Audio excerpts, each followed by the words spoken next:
What exactly is a death threat? Well, let me read you some. You and your family will be killed very slowly. Your daughter is very beautiful. It'd be a shame if something happened to her. Fulfill my orders stated in the previous tweet, or that's your life, bruh, and I'm not playing. On life, Brandon, if you don't rush for 50 yards and 2 touchdowns, tonight it's over for you and your family. Death threats are stupid. So here's a useless video about them. Animals have always had the ability to threaten one another, and Homo sapiens are no exception. It's just that the ways in which we've threatened each other have changed as we've evolved. From wordless yells and obscene gestures, to carefully written letters, and less than articulate texts. One of the earliest documented death threats occurred in the early 20th century in Denmark. In 1910, then King of Denmark, Frederick VIII, received a note that read as follows. Circumstances over which I have no control command me to inform your majesty the heavy news that your majesty's life is in the gravest danger. Elegant on paper, polished in tone, and absolutely a death threat. Of course, not all death threats follow those principles, and they're not always the same. And yet they sound the same, now do they? After all, few things are louder than a message screamed through caps lock, and death threats are no exception. Die! Die! Yeah. Here are a trio of stories, all of which end with the person or persons involved receiving the prized death threat. Story 1. Walmart and slit throats. In a 2019 article courtesy of Medium.com, writer Susan Lewis described how she received a death threat for writing about her less than ideal experience at a Walmart during the Christmas rush. Describing it as a death walk to the gates of hell, Lewis proceeded to get shoved, stepped on, and all of the other traditional acts that gives the Walmart Christmas rush its je ne sais quoi. And it gets even better, of course, because the death threat. And here it is. I will say, threatening someone with the act of slitting their throat is a creative, if not messy, choice. It is unknown what happened to this user, however, but from what I could gather, Lewis still has a perfectly working throat. Story 2. Paellas, burritos, and axe murders.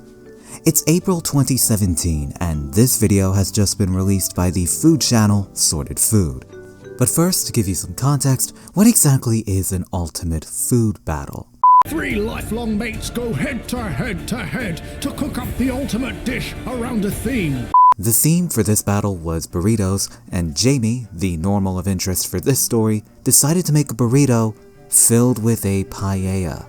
This week I'm kicking it Spanish style with a paella burrito. Now, fusion cuisine has its own long, meticulous history, but needless to say, most products that come out from this trend tend to gain a decent, even positive reception, and almost all of them receive a reception that doesn't involve splitting someone's skull with an axe, but here we are.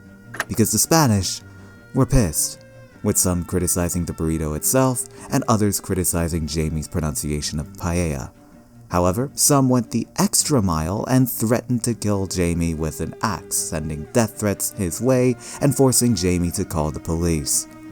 Funnily enough, this wasn't the first time that the Spanish sent death threats to a man named Jamie over their version of paella, as another Jamie, this one of the Oliver variety, received death threats for including chorizo into his paella.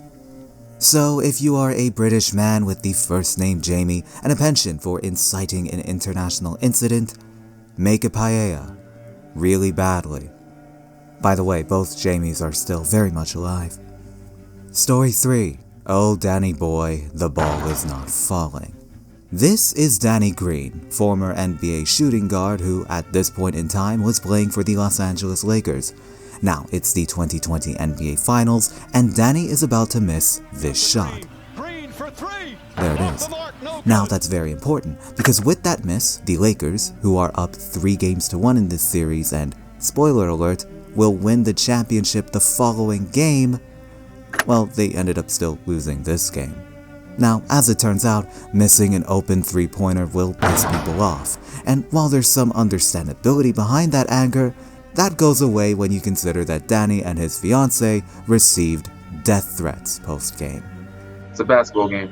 You know, people are emotional, fans are emotional. I hope they don't take it that seriously. I hope that they're that passionate about voting or getting justice for these people.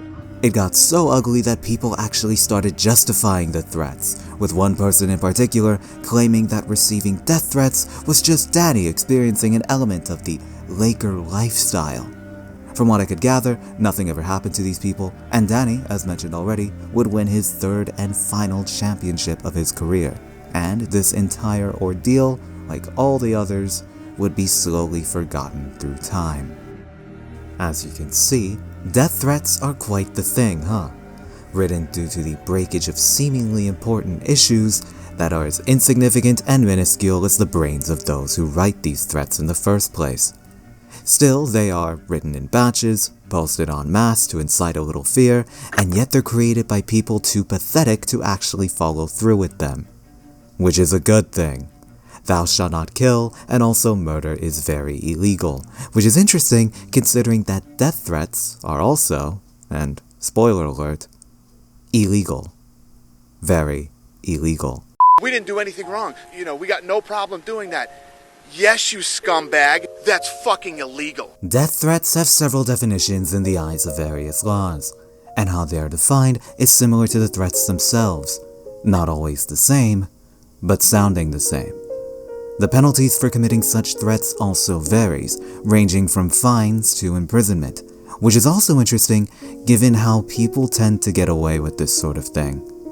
The 3 stories that I discussed earlier, well, there was none to some police involvement, and no arrests. When voice actress Laura Bailey infamously received death threats for portraying the character of Abby in The Last of Us Part 2, with some directed to her then newborn son, well, there was plenty of backlash, some police involvement, and no arrests. In this article by Reuters, it mentions how over 100 death threats were sent to various election workers and other officials in the aftermath of the 2020 US election. Threats that look like this and all of this. It also mentions how there was some police involvement and some arrests. Though by some, I actually mean 4, at the time that this article was written. Basically what I'm saying is that despite the obvious trauma that death threats cause, the people that send them gain a slap on the wrist at best, and nothing at worst. And it gets better, because the platforms where these people write their fruitless warnings do precisely nothing. While not all death threats are written digitally nowadays, it is also the most convenient way to voice your peanut-minded thoughts. Twitter is perhaps the most egregious platform when it comes to uttering threats. That doesn't necessarily mean that all platforms are perfect, but Twitter just seems to be the quintessential app for this sort of thing, especially given their lackadaisical effort when it comes to enforcing such threats in the first place. You'd think that sending a death threat to, I don't know, someone in politics should raise at least one red flag, and yet in 2018, an actual political analyst, Rochelle Ritchie, received multiple heinous tweets from one Cesar Sayoc. Sayoc's threats did gain some attention from Twitter, and to be fair, they were kind of hard to miss. Twitter saw all of this and deemed them non-threatening. 2 weeks later, Sayoc would be arrested for sending pipe bombs to political figures. Yeah, not the friendliest individual.